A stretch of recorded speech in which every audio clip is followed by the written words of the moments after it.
Everyone, Dave Puts here from JKP Holdings. Alongside me, as always, Mr. Nathan Turner. Good day, good day. How are you?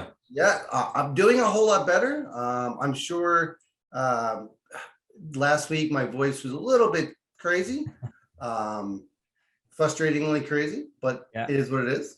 Yeah. So as some people know, I ended up testing positive on Saturday with this COVID stuff.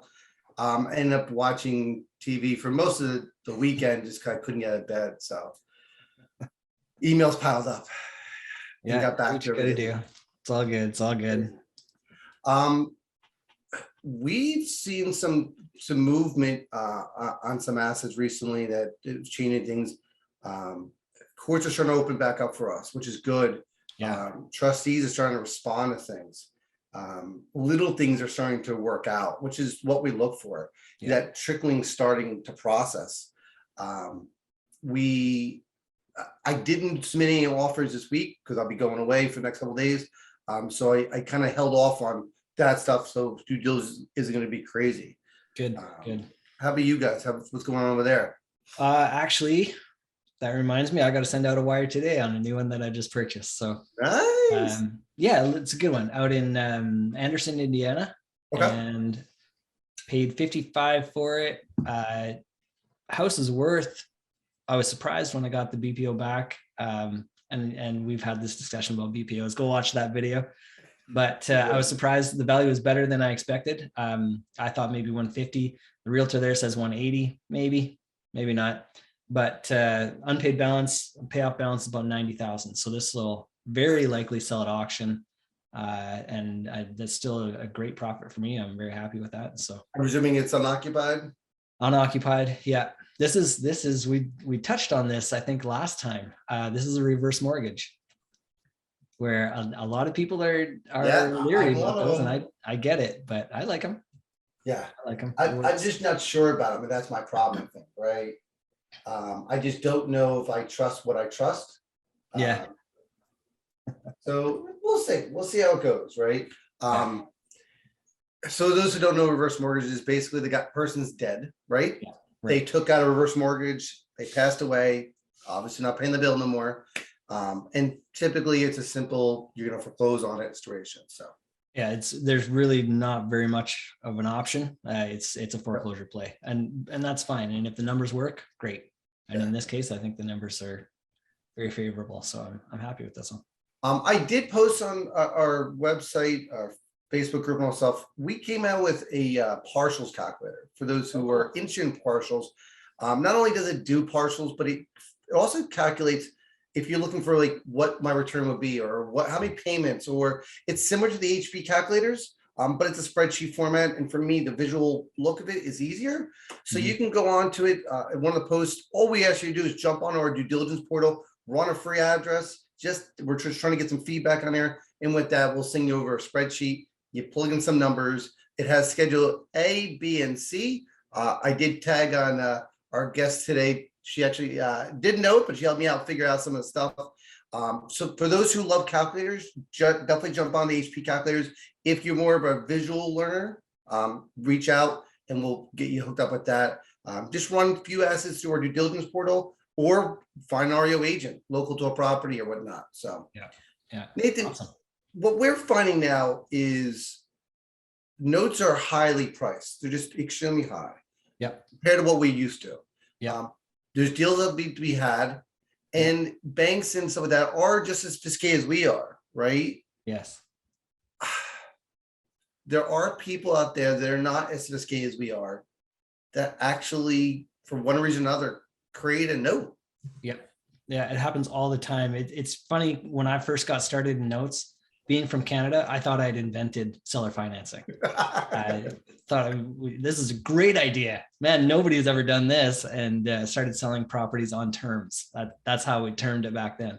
Didn't even know it was called notes. Had no idea it was called seller financing. Had no idea. Good job, the godfather of seller financing. So, but it's very common. People will do that. They'll have an income property. A lot of people see it as a good option instead of renting, and I agree. Personally, I would prefer a seller finance deal than I do a rental.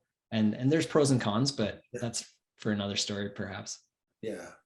It's interesting because seller financing, for some investors, they get into it to the trustees and they go seller finance to begin with, and they have no clue about the other side of it. And they have other investors who come in from our side of it and don't have a clue about the seller financing world. Yeah. Certain states, it's much easier to do in or higher demand in, right?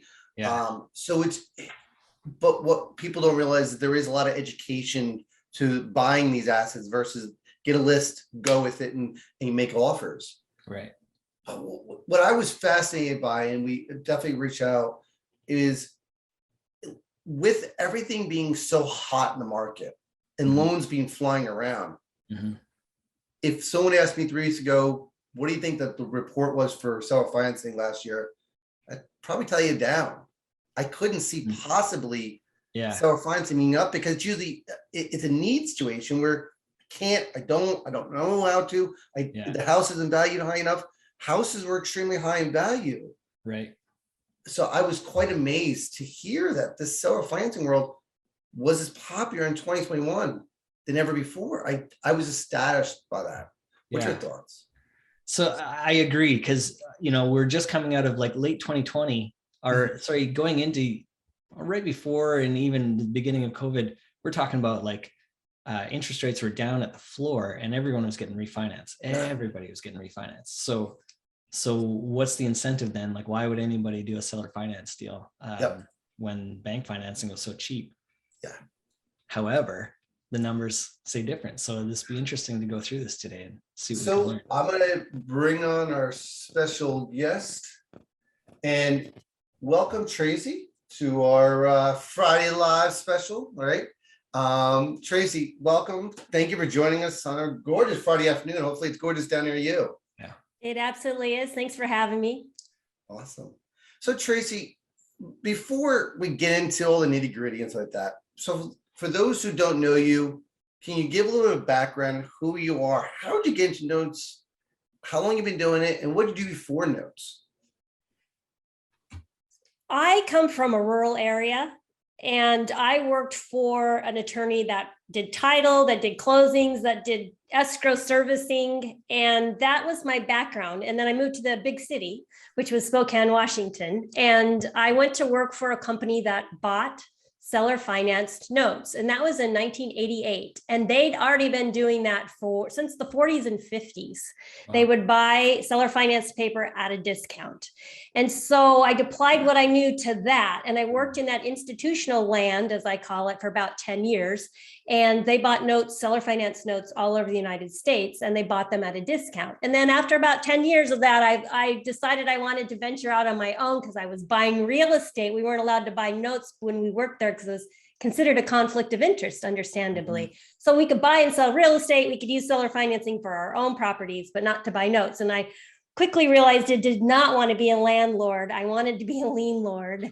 And so when I left there, then I started referring some notes still to that company I used to work for, and then buying some as I had funds available and buying them in a self-directed retirement account because I rolled over my 401k into self-directed retirement account. So for the last 20 years, my husband and I, that's what we've been doing as well, as we share blogs and information, and we love the stats. So I've always been on the seller financing side. It was when you talked about people coming from the buying the non-performing note side, that was new to me after the 2008 crash, right? That was a little bit different in the market than what we all survived on before. And so the seller financing world just, it kind of ebbs and flows depending on what's going on in the conventional lending in the real estate market, which we're here to talk about today. Mm-hmm. You're on mute, Dave. For those who don't know who Tracy is, the website she has been around for a long time. Wealth and Knowledge. Her husband is just as good, right? So definitely check out the knowiinvestor.com website and all the information. It's amazing how people get into this space by the way they do it, right?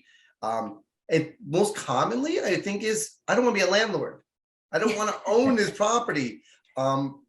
Or you did own it and you're like, I don't want to do it landlord again, which I fell into. So it's interesting that we all come from that same kind of mindset. But I think that a lot of what you're going to talk about today is based on where you live, right? Where up in New Jersey, we don't get a lot of self-financing as much as you guys do where you guys are located. Mhm. That's very true. It happens to be very regional.